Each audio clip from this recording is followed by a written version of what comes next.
It's more classic in forecasting, in the sense that we are going to look at the predictive density this time with respect to the realized outcomes.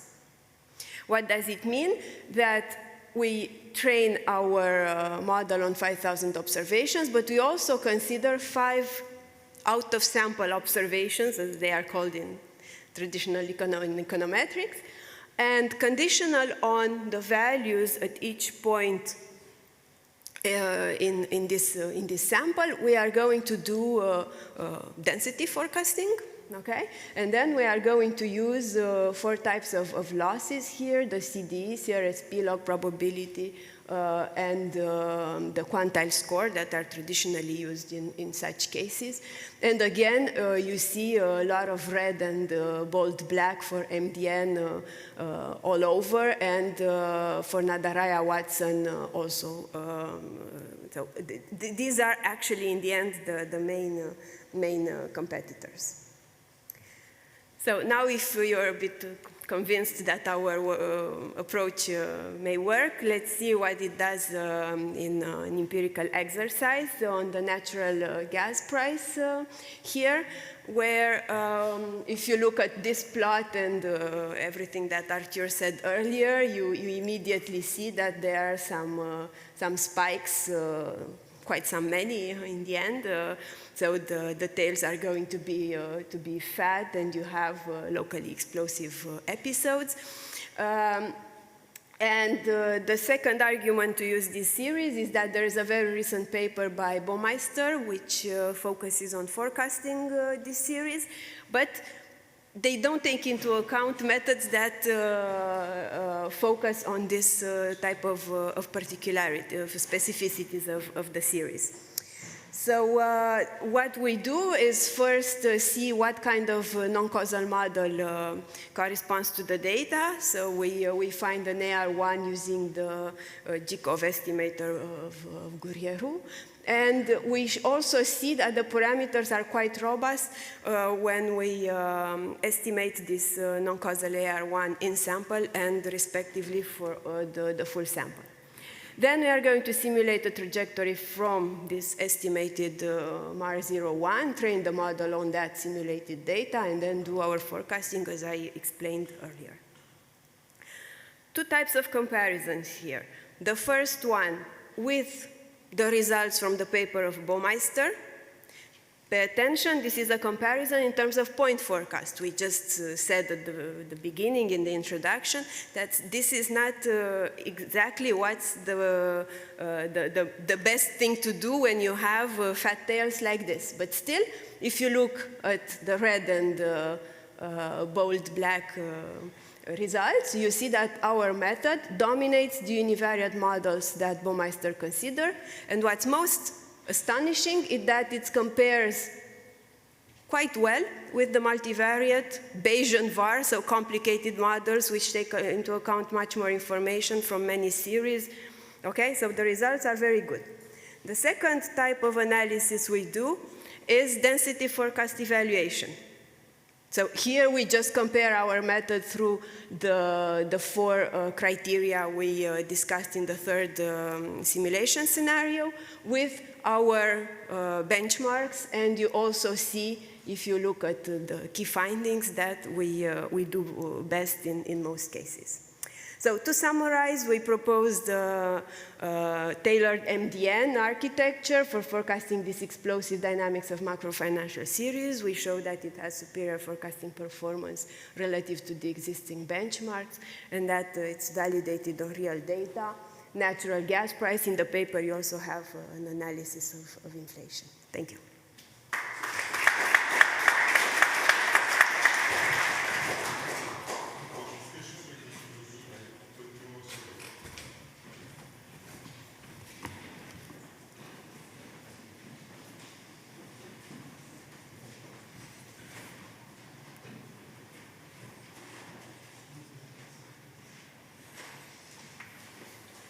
Perfect. So I will do the hard job while I try to synthesize first the papers. So let's going back to the first one, like, of course, like the main question is, can this financial bubble be statistically predictable? And this is, of course, a central question in financial economics. And the core messages of the paper is how predictability may emerge from interaction of different components. So, of course, so the contribution of the paper are two. Like on the theoretical point of view, they were able to show how to give the general framework on the anticipative stable processes, and on the methodological point of view, they were able to provide an estimation point of view. And so for the strengths, like it's obvious that this having more, having more flexibility on different components, we can capture stylized facts of financial bubbles, and we can connect heterogeneous expectations in the models. So starting from this point of view, there are a lot of different questions. So first of all, like having this hidden layer point of view, can you provide an economic interpretation? Second of all, like how robust is the decomposition into later components? So like can we go at infinity deriving this component? And also, and lastly, like maybe a connection with the last paper, or can we, using this minimization point of view on the estimator, can we derive something much more complicated on a neural network point of view to generating a new approach? And like on this point of view, how would this part translate in the prediction counterpart?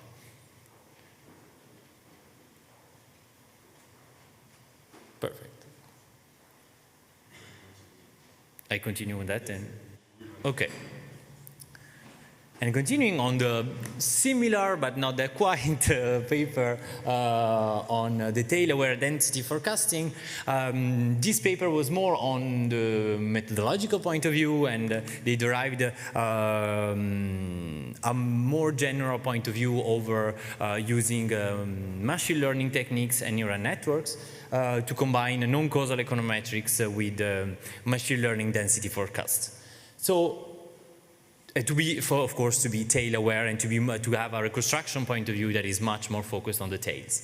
So the innovation is about combining different elements of different communities, non-causal models mixed with a mixture of density network that would aim at having a better reconstruction on the tail point of view.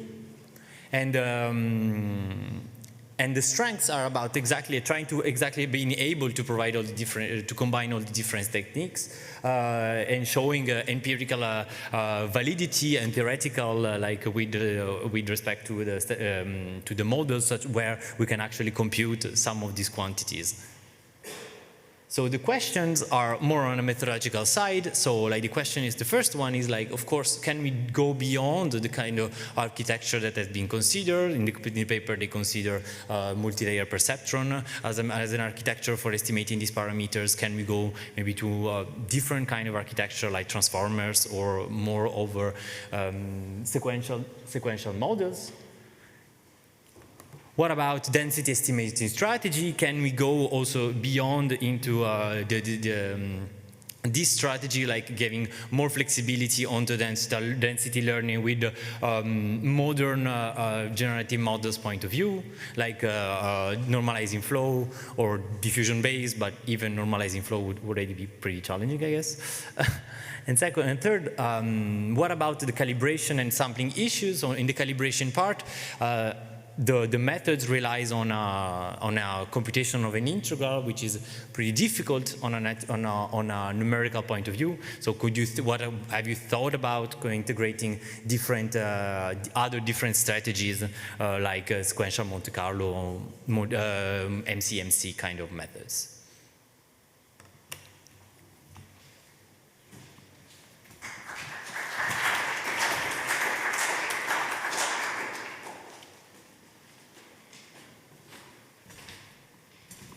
Okay, Okay, thanks for the nice discussion. In terms of interpretation economics of each latent component, so you have a recent paper by Gourierou, Jaziak and Montfort in Journal of Econometrics that's showing basically this model is a solution of rational expectation model. And but what we get is okay, this is rational when is solution to rational expectation where you are no finite variance, standard deviation. We know that it's a solution, but we didn't know how it appears in the market, theoretically in terms of economics. So what we guess if heterogeneous agent could be like difference between traders in fundamentalist or chartist or this kind of pattern that generate two different kind of latent components, and at the end is you have no standard deviation. I think Ludivine is one of your also works. Sorry to put everything on you, but the agent-based approach, it's on your PhD proposal, no, something like that. Well, I'm not sure. It was, no? Yeah, but yeah. No. But yeah, that's one of the questions that we get. In terms of identification, it's also true that we need to do something, but what you show is like, if you miss, let's say you take 3 components instead of 2, what the algorithm and basically the filter do, is like to put the weight equally of everybody. Let's say 1/3, 1/3, 1/3, instead of 2 difference. So we are digging to find, we have like numerical intuition how it works, but the proof is not so easy. Theoretically, it should be identifiable. We do subsampling to show that it still works, but if you are very, very close to the probability of 1/2, it will be a mess to identify each component. And I forgot the last one. Yes, for the weight, now we didn't think about the neural network approach, so thanks, I think it will be. We put this weight, this Gaussian weight, just to ensure the asymptotic normality from the previous paper. To deal with this non-singularity, we need to impose exponential weight on our minimum distance estimator. So that's why we do that. So thanks for the comment.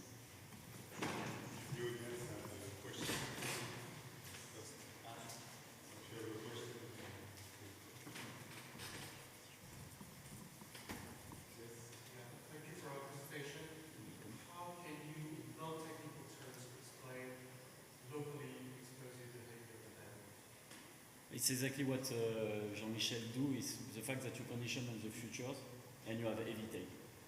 And when you have heavy tail, you can generate, in a stationary framework, you can generate that you have a jump and you have a kind of early warning that the jump will materialize by this on specific. Do you find that as a micro bubble? It's as I said, it's solution to rational expectation bubble. Like if you take the standard rational asset pricing bubble, but you release, you let the assumption that you have finite variance or finite standard deviation in the model. You can generate this kind of stuff. Okay, last question. What is the value added of these models when actually most people, based on fundamental analysis, predict or what is the value added? What is very funny is like it's still in the rational framework. So even if you have like fundamental traders that follow the fundamental, you can have this kind of things that appear. I think the paper of Phillips and Shi showing that. If you have a kind of expected valuation, you buy something, let's say IA, for example, Amazon, you hope that it will increase. You buy it now to have expectations that sell it higher in the next period. It's basically the theoretical framework that generates this kind of stuff.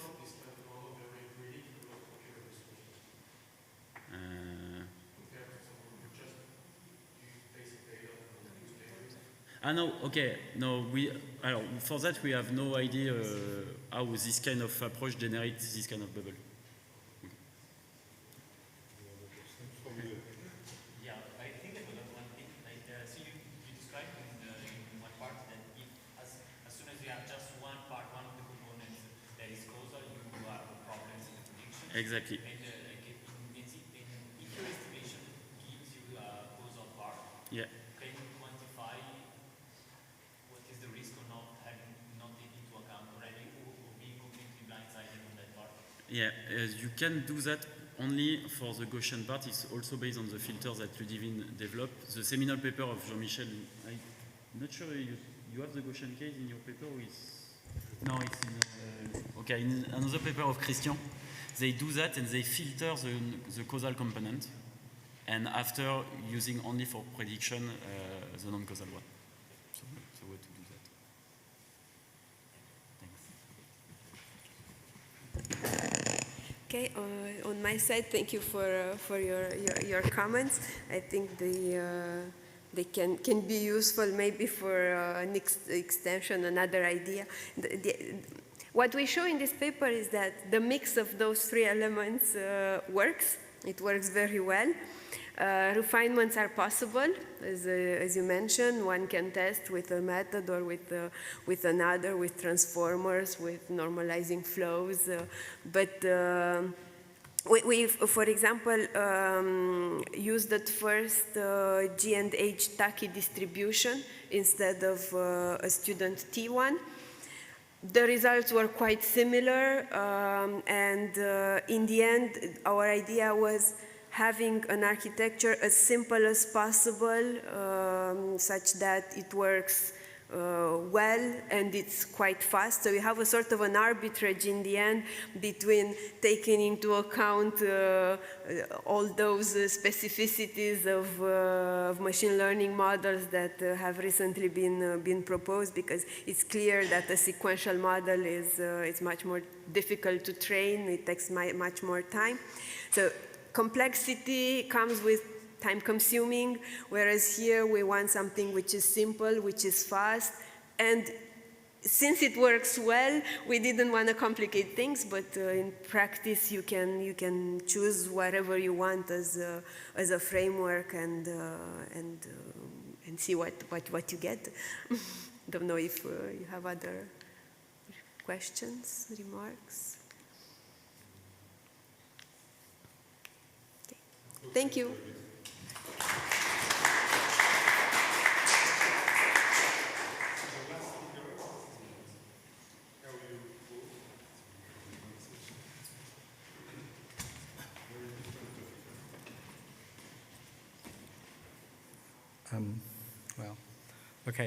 Thanks, Jean-Michel, for this very kind introduction. I'm going to talk about some mean field approaches that could be used in the measurement of systemic risk.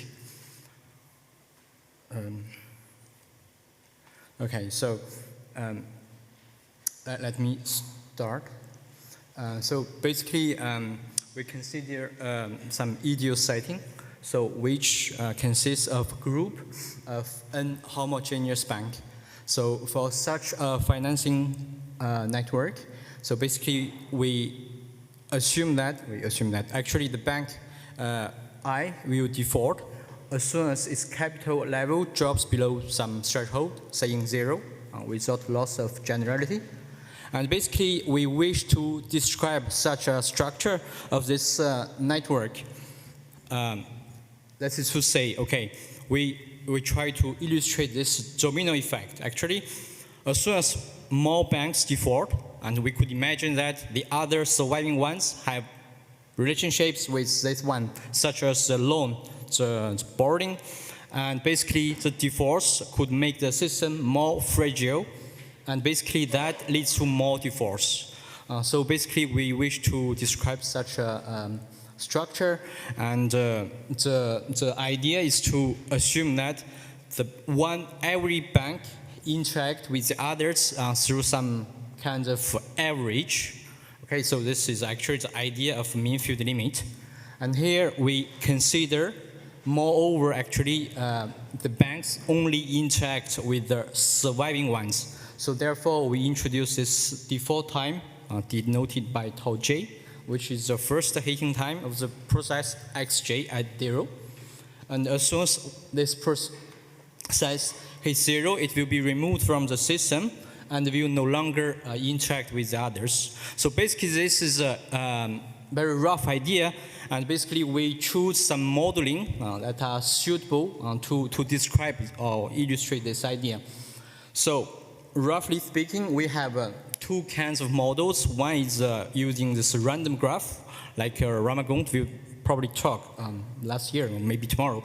whatever. The other one is more dynamic, and we consider this a particle system framework, which is more dynamic. And basically, we model the capital level of every bank by a stochastic process. So here, well, this is a very Euro convention used in math community. This WI is a Brownian motion. It's a one-dimensional Brownian motion used to model the randomness from the environment. And basically, we have also this drift coefficient, for which I assume to be a constant for illustration, so which stands for the regional economic situation. And basically, this process xi diffuse freely before, well, it hits this threshold 0, and then it has become absorbed. And now we add some additional term marked in red, which stands for this interaction between the banks. So assume that if one bank at time t defaults, then the other surviving ones will suffer from an immediate loss that is given by beta over n. And basically, this is an instantaneous contagion mechanism. And basically, we wonder, as soon as n goes to infinity, we could expect this process converge to some mean field limit given here. And here we see this Ln is some kind of fraction of defaults, and as n goes to infinity, this small l is the default probability. So basically, with such kinds of mechanism, that is reflected in the evolution of the capital process. And basically, for the mathematical viewpoint, actually, this is not a trivial ICE, because actually the uniqueness may not hold, and therefore we adopt this so-called physical solution or minimal solution, or some notations invented to deal with this well-posedness and the propagation cause. So the convergence of particle system to the mean field limit. So basically, this physical solution has a very nice financial interpretation. So basically, physical solution means that the loss, the default probability actually has a minimal variation, which means that actually the shock due to this defaults is the minimum among all the solutions. And the minimal solution is, of course, clear. For its financial interpretation, actually the default probability is the minimum among all solutions. Okay, let's keep this. And basically, with this, we consider an alternative mechanism, which is accumulative. So basically, defaults do not change immediately the capital values, but basically modify this dynamic. So here, of course, we assume the drift coefficient is no longer constant, but depends on this average, empirical average of the surviving banks. Okay, so again, this cannot be covered by the classical Machiavellian theory, but we are able to deal with its well-posedness and the propagation cause. Okay, so this is an appetizer to understand the story in the following. So basically, how could we quantify the system's robustness? So here we consider, well, for every time t, we consider the number of banks that are still surviving. Okay, so we can also consider an indicator. So it is equal to 1 if all the banks still survive up to time t. Otherwise, it is equal to 0. Okay, we consider these two different indicators. And basically, as a central planner, he has some kinds of budget, let's say unit budget, and he can use it to inject or allocate the banks continuously in time. So basically, we have this additional term marked in red. Okay, so of course, this is some kind of stochastic process, depending what's happened up to time t and satisfying this budget constraint. So there are no negative, and their sum is no larger than 1. Okay, so again, we are able to define similarly this stochastic process with this fraction of defaults, L phi n. Okay, so, and basically we aim to maximize the expected value of these two indicators. So either we maximize the expected number of surviving banks forever, either we maximize the probability that all the banks survive, however. Okay, so reasonable.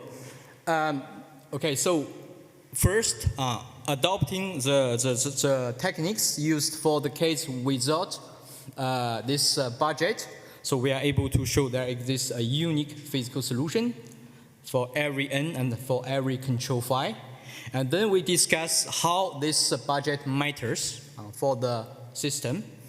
So this is a very toy model. So if this B is strictly negative, actually we are able to show this budget is somehow useless. So no matter how much efforts we do, actually this cannot change the destiny of the system. So if we don't do anything, that number is always equal to 0. So no bank will survive forever. If we use this budget, we can improve from 0 to a finite number, but never higher than this minus 2 over B. Okay, and then if this B is equal to 0, then this budget has a non-trivial effect. It's quite significant. So if we don't do anything, again, this number of banks surviving forever is still equal to 0. But if we make use of this budget in a clever way, we are able to improve it to the order of square root of n. Okay, so with some kind of coefficient, but the best order we can obtain is the square root of n. Maybe you think it's still disappointing because it's negligible in front of n, but okay. Last is for the strictly positive drift B. Here we only deal with the case beta equal to 0. All the banks are independent for mathematical reasons. And then we say this budget is asymptotically negligible. So actually you could, make use of the budget, but as soon as n goes to infinity, actually the proportion of banks surviving however is actually the same as we don't do anything. It's not useful. And actually this proportion is strictly positive. For the case B, it's strictly positive. So this summarizes how this budget could change the system for very, very large n. And also for fixed n, we also can optimize the use of this budget. So for this, we introduce this stochastic control problem. Again, for these two criterions, okay, we save as many as possible, or we maximize the probability that all the banks survive however. And we consider a very naive strategy. It's called push the laggard strategy. Very simple. At every time, we look at which all the banks that are still surviving, and we pick one of the lowest capital level, and we give it everything. Very simple. This is like when we are in the emergency department. Okay, we have a lot of patients waiting for the treatment, and what is the criterion for the doctors to select to make the order to treat the patients. So this is basically the same spirit. Okay, we pick the one that's the situation is the most survive. Of course, not died. Okay, and we basically concentrate all the source on that component. So this is push the laggard strategy, and basically we're able to say, okay. Of course, if B is too negative, okay, no matter what we do, this cannot change the system. U and V are identically equal to 0 if B is too small. And then we consider case where B is non-negative. And then we are able to say, okay, if our aim is to maximize the probability that all the banks survive however, then this naive strategy is the optimal one. But if it is not, if beta is equal to 0, and then this push the laggard is not optimal for every n. So no matter which n we take, this is not optimal. So this means that we could imagine for some scenario, for example, we have two banks. One is actually very, very close to 0, but the other one is also close to 0, but not that close. So the good strategy, the optimal strategy is to allocate the one of the higher capital level. Okay, so finally, I wish to make a comparison with another mechanism which is driven by the market. So previous one, we can feel that we have a governmental intervention, okay, by this so-called equity allocation. And also, we could also allow these banks to buy and hold the shares delivered by the others. So this is kind of market mechanism. And okay, so our question is, could we improve this systemic robustness by by only using this market mechanism? And the answer is yes. Under some conditions. So basically, we assume that these banks could buy shares delivered by the others, and basically with this additional freedom, we are able to say actually every bank can determine the fraction of shares delivered by the others, and also, they will sell the shares that will hold by the others with this two term, and this add these two additional variation of the capital process. So then it is natural to ask what is the best holding strategy. Actually, we don't know, but we are able to design some holding strategy that works, which means that could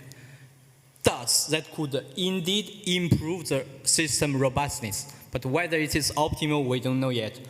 So actually, this is easy to guess. So basically, as we assume we have a homogeneous setting, we could imagine that, okay, if we have some very good strategy, this should be also a homogeneous one. So basically, all the banks adopt the same holding strategy, denoted by pi star. And basically, we call it this Nash equilibrium. We pick some kind of criterion which is reasonable enough, and then we are able to compute this pi star very explicitly. I will not do this here, but then as a consequence with this multi-holding added, so basically this change the dynamic of every bank, okay, with this new coefficients, capital B and capital sigma. And basically, with the parameter that I choose, they are very easy to compute. This capital B is still equal to B, and this capital sigma is equal to 1 divided by 1 plus something. That is non-negative. So basically, we could say with this multi-holding, actually, this is equivalent to say we decrease that volatility, right? And basically, with some straightforward computation, we are able to show that the probability of surviving forever, it can be strictly higher if B is strictly negative. So here we say, okay, we will choose to hold the shares of the others if B is strictly positive. If the situation is good, we will try to diversify our portfolio. If the situation is not good, we don't do anything. So this is some kind of strategy. Of course, I don't know whether it's optimal or not, but it should work for some scenario. Okay, and then we are able to show the corresponding mean field stochastic differential equation is well posed. Okay, so to conclude, so basically we compare these two mechanisms. I will take this beta equal to 0. So basically, if we don't do anything, this is original dynamic of the capital evolution. If we do this capital allocation, equity allocation, we have this right term added. If we do this multi-holding, basically we obtain this approximating dynamic with lower volatility. And again, we write down the number of banks surviving forever and these three scenarios. And basically, we could make the following comparison. So if B is strictly negative, actually, neither works pretty well. Basically, neither works, right? So if we don't do anything or we adopt multi-holding strategy, so basically that number is always equal to 0. But if we do some equity allocation, we could improve to a finite number, but with a upper bound. If B is equal to 0, so basically here we say this equity allocation has a more significant effect. Okay, it improves from 0 to the square root of n in average. And if B is strictly positive, and here we see actually this multi-holding plays better, has a better performance. Basically, it improves the proportion of banks surviving forever, make this strictly higher. Okay, so how much time? Maybe I'm a bit too quick. So finally, this work is initiated by the books issued by the institute, and then this is supported by this INF GCGC. Thank you very much for listening.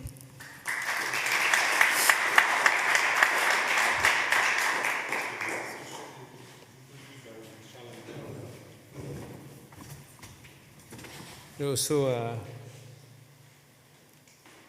how does it work?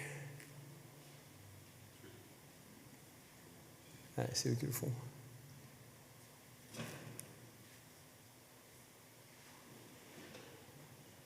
Okay, so waiting for my slides to appear. There. Okay, so I didn't have the slides. I just had the paper, and indeed you are commenting two different papers. So I will, but I know very well your paper on mutual funds, so I will try to adapt. So this paper is about extending mean field games to address one of the issues in systemic risk. And first, I would like to share with you more general thinking about what systemic risk is, because it's something that I'm questioning for very long. It's not clear for me what systemic risk means. I don't know if for each of you it's very clear. And I had a conversation with Jean-Pierre Zakoïan, who is the director of the Systemic Risk Center at the London School of Economics now maybe 12, 15 years ago. And he told me that systemic risk is appearing when a system does not provide the standard features it is meant to provide to the outside.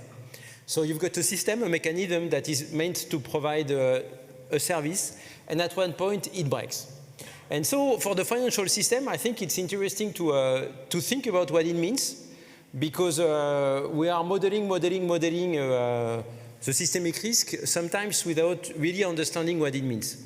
And so we should first think deeply about what are the features provided by the financial system, what is what we want to preserve, and the second is how to model its interface with the outside, that is the economy. So the main feature of the financial system, I will give two that are in the scope of this paper, is to be able to provide financing to the economy. When you are a company, a risky project, you want to have finance, to have capital, and you go to a bank or to a fund to get capital. And the other one is to be able to maintain contingent claims. What does it mean? It means that you are buying derivative products to the financial systems. So, and the financial system is a way to maintain this claim alive, so that at maturity you will be able to have the premium that you are meant to have, or anything like that. And so modeling the interface is very important, because it probably will allow us to understand what is natural risk, what is intermediation risk, and this is completely absent from the paper at this stage. The paper is modeling the financial system as a closed system, whereas it's not very important if a closed system is just failing because it does not provide service to anyone. So I think in the extension, I will come back to that, modeling the interface to the real economy is very important if you want to think about what systemic risk could be. And this paper, in particular, it is focusing on long-term effects, because it's always at infinite time horizon that you are looking what is happening. So of transverse propagation of lack of capital. So you've got a collection of banks, and one way or the other, I will show you how in the paper, these banks are connected, and they are connected by the level of liquidity or capital they collectively have, and when banks start to collapse, the others will suffer from that. And the goal of the paper is, in such a setup, what happens at infinite horizon. Okay? And so there is no specific structure of connectivity, it's full and uniform, but there is injection of capital by a last resort lender, that is FI, that is able to inject capital in banks before they collapse if we are too close to a critical point. So maybe to understand why this paper is interesting and important, mean field games of timing are very difficult. When I started to work on mean field games, they were for me the most difficult problems. A mean field game is just a game, a dynamic game with a lot of participants, with a continuum of participants, so an infinity of participants. And when you've got timings, it means that some people are leaving the game. And what is very important when you deal with distribution, continuous distributions of agents, is that there is a preservation of the mass. And when people collapse, they disappear from the picture. And technically, it is very difficult. Conceptually, you can easily imagine that you cannot preserve the game because the mass of the person present of the game is no more the same. And technically speaking, it introduces a lot of singularities in a setup that mathematically is meant to be continuous or very regular. It introduces a kind of irregularity that you will find in the paper. You need a score topology that is not very easy to manipulate to obtain results. And so this is really what this paper is providing to the community is one of the few papers, because I made a review of literature here, that are providing a framework to work with a continuum of players in dynamic time in a setup such that some players are leaving the game during the game. So if you are interested by this kind of modeling, go and discuss with the authors of the paper. They will help you. It's very technical, conceptually and mathematically. And there is a related paper that is more trying to address the optimal control of the lender of last resort. And this one is more this idea of infinite time. Or is it? So my notations are not the same than yours because I was based on your paper and not your presentation. So my beta is your B, and my alpha, like in the paper, is your B. My alpha is your beta. Sorry for that. But the essential is that each bank, you model the capital, xt, it starts in a random state, z. Then the economy is driving the capital with beta that we hope is positive, because when beta is negative, we will see that there is no hope. When you've got, when the economy is collapsing, after all, why do you need banks anymore? So, and you've got a random noise, the Brownian motion bt, that is doing the role of randomness here, innovation, and you've got a contagion term, that is the one that I was mentioning. All the banks are sharing something in common. So transversally, all the banks, the balance sheet of the banks are submitted to this transverse component that is the mean field, the important part of the mean field. In the paper, indeed, G has to be linear. So with nonlinear G, that's very difficult. So in the first formulas of the paper, G is there, but after a few lines, it has to be linear. And so if you look on the left-hand side, you can easily imagine the setup, okay? You've got all the banks in parallel, living in parallel worlds. Each of them start at random, with a random capital, and then there is a small drift, positive drift in the economy, but each of them has a randomness in its drift, okay? And when bank starts to collapse, it propagates via the lambda term. Okay, lambda term is simply the proportion of banks that collapsed from the beginning of the time. And so the more banks collapse, the more difficult it is for the others to survive.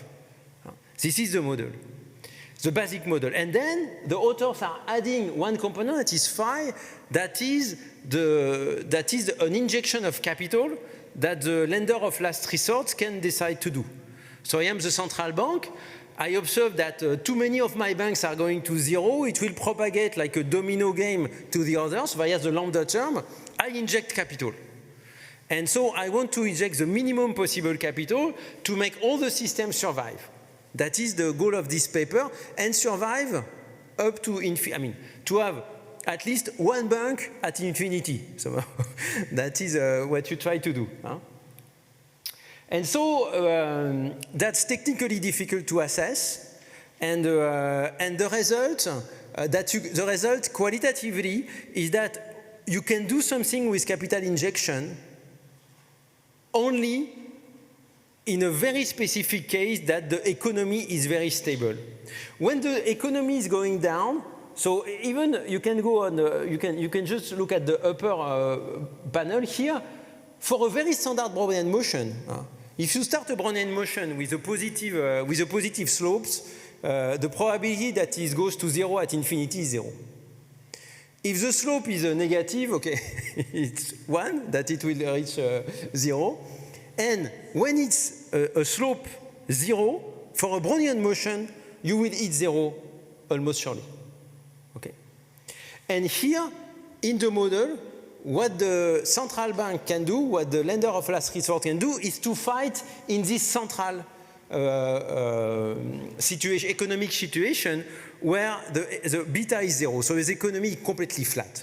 So instead of having 2 possible outcomes, we've got 3 possible outcomes thanks to what is shown in the paper. So when the economy is going down, no hope. When the economy is going up, no need to bother. And when the economy is stable, you can do something. Okay, this is the lesson of this paper. And here you can do something, so that is not extraordinary, because to obtain the result equivalent to a growing economy, you will need somehow to inject infinity of capital. That is impossible. So you obtain a regime that is in square root of capital n is the number of banks, and not in n that you would like to do, because if you can preserve n banks, then it scales to more or less preserving all the banks. Okay, so there are these two kind of results that are obtained, but what is important is 0 survivor, square n survivor, and n survivor. And so that is, so the fraction of survivor you have is 0, 1 somehow, and here something that slowly decreases to 0, but you save a little bit of people.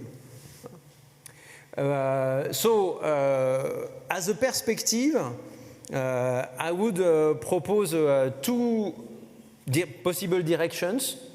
One is to have network effects. What is really missing, I think, and for the longer term, is to introduce the structure of the network between banks. This is very, very important. Not all the banks are linked to all the banks. And indeed, even for regulators, I'm part of the scientific committee of the French regulator. The question we have is how the network of banks is reshaping itself under stress. So you need to have a structure of the network and to show how it changes when banks start to collapse, to be able to preserve something, or what will happen. So I think that would be a very, very nice addition.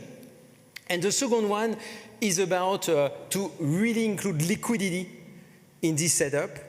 So liquidity means that probably the state of the economy. Remember what I said at the first slide, what is the service that the financial system is providing to the economy? The capability to finance it. Okay. So, and here in your model, the banks are relying in the good or not good shape of the economy, this beta times dt. So to link both of the effects, you should say, when banks are no more able to provide financing to the economy is going down more easily. So you could have a beta of L, of liquidity, and with this kind of feedback loop, you will have something that really matters for all of us, because somehow if the nexus of banks, I mean the collection of banks are restricted in a way that is not connected to anything, I'm not bothering that they collapse or not. If they start to be useful for the economy, it's more important, and what kind of usefulness? They are providing capital. So if they start to bankrupt, so this fraction, only a fraction of the banks will be able to continue to provide liquidity. It is what is happening in each financial crisis. And so just including this term will help. And if you think a little bit, it will preserve the convexity that you had. Because this is negative, I mean this is decreasing. And so your other term was also decreasing, you minus G of L. So I think it's not that difficult to extend part of your result. Even technically, you can obtain the same existence theorems, adding this kind of feedback loop effect that would be able to provide something that is more realistic. And it is related so with this paper of Doyne Farmer on liquidity spirals and this kind of stuff. That's it.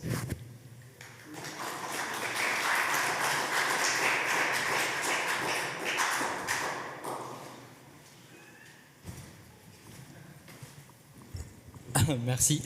Thank you, Charles. This is a very nice interpretation that I think is definitely better than my presentation. So, yes, actually, first I have to admit that this is actually a very toy model, which, of course, is far from being realistic. I think. In general, well, actually, I have given a talk on this at HEC, and these people ask me that actually they never pursue this survive forever as a goal, but survive up to finite time horizon t. And they say, okay, this makes this HGB equation more complicated with this terminal condition that is written as a sum of indicator function. But anyway, so at this stage, actually, what I wish to illustrate is something that is could be interesting and useful. So actually, and this framework, well, no matter under which objective function, what we could conclude is that actually, at every time, actually, if the central planner is assumed to behave, to inject in continuous time, then basically this HGB gives us a very useful insight, is that at every time we will concentrate the whole budget on a single bank, okay? No matter, well, one single bank. This must be the optimal strategy, but the question is we don't know which one we should pick. So of course, sometimes it is somehow easy to guess we should pick the one with the lowest capital level, but sometimes this is not the case. But even with this finite time horizon, this is just still the criterion, we can always restrict ourselves to that kind of strategies at every time we, well, inject all the budget to one bank. So this is the first thing. The other thing is that even for n equal to 2, there is a very interesting paper by McKean and Shep. So discussing the difference between the Republicans' policy and democracy's policy. Democracy always aim to, well, help the weakest one, but if the objective is the sum, so then this is not always optimal. And finally, so for some reference Charles has mentioned, there's one that's using this graph modeling to solve the same question by this optimal injection stuff. And basically, the difficulty is that actually this is very expensive numerically. But now I think with AI, maybe we could still try go back to that modeling, and that is perfect to deal with this non-homogeneous setting. Another effort that we made is to, well, using graphon modeling to deal with some different banks. But again, so actually, so to establish the well-posed result, existence uniqueness, actually this is somehow systematic. We can expect that, but to obtain some more analytical properties, it becomes more subtle. So basically that Charles has mentioned, if we make the drift depend on the fraction of defaults, of course we could expect this well-posedness result. But I have no idea at all. Well, I have no idea at this stage how could we obtain some results that is very compact like that. So we say, okay, the best strategy is always to give everything to the weakest one. So for this, we don't know how to do it. So that's why we mostly focus on this toy model at this stage, but we do wish to deal with that one with this, well, finite time horizon.